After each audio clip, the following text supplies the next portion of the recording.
Tehillim 74. A Contemplation by Asaph. Elohim, why have you rejected us forever? Why does your anger smolder against the sheep of your pasture?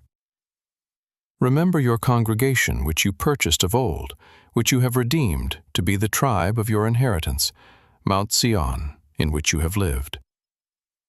Lift up your feet to the perpetual ruins, all the evil that the enemy has done in the sanctuary.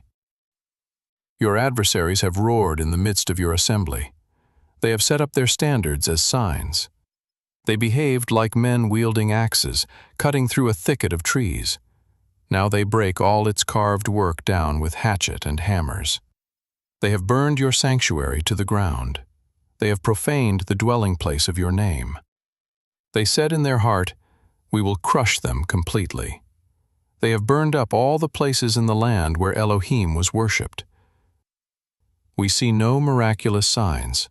There is no longer any prophet, neither is there among us anyone who knows how long. How long, Elohim, shall the adversary reproach? Shall the enemy blaspheme your name forever?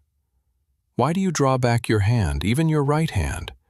Take it out of your pocket and consume them. Yet Elohim is my king of old, working Yeshua in the midst of the earth. You divided the sea by your strength. You broke the heads of the sea monsters in the waters. You broke the heads of Leviathan in pieces. You gave him as food to people and desert creatures. You opened up spring and stream.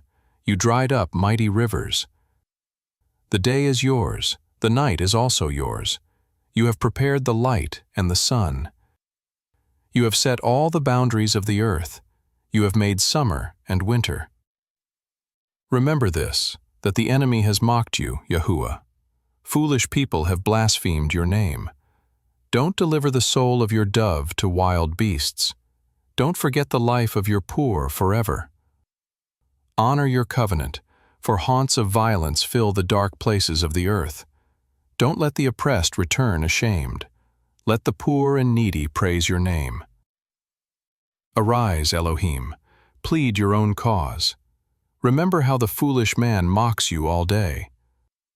Don't forget the voice of your adversaries. The tumult of those who rise up against you ascends continually.